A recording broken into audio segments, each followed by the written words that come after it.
Dengan ditiup dan batuk, dadanya langsung meluncur. Coba ya, nontonnya. Persiapan alat. Udah pembukaan lah. Nah, Ayo kita persiapan alat. Siap-siap. Tiba-tiba itu geningan. Udah lama. Atur nafasnya saya. Teteh mau undercut dulu teh.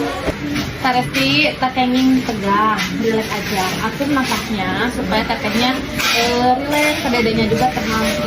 Setelah cek pembukaan, Bu Bidan langsung persiapan alat partus, baju bayi, dan persiapan ibu mulai dari diapers, samping sarung untuk ganti, serta korset ya bun. Alhamdulillah ibunya mengikuti instruksi bidan dan tetap tenang. Selama mulai terus tiup aja. Tiup aja. Dari awalnya, terus lagi. Tutup. Ketubannya mancar. Hayu saya. Lagi yang keras terus. Batuk yang keras. Lagi. Yang tangan.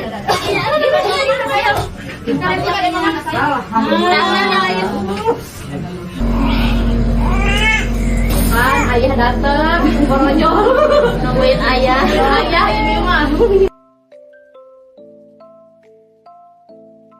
Gimana perasaannya setelah melahirkan? Lega sekali. Tidak lupa setelah bersalin, Bu Bidan pasti rekomendasikan untuk pemakaian korset, yang pastinya korsetnya harus yang aman, antibakteri serta affordable ya bun, dan pemakaiannya disesuaikan dengan kondisi perut ibu, jangan terlalu ketat dan tidak terlalu longgar. Yang terpenting disesuaikan dengan kenyamanan ibu ya bun.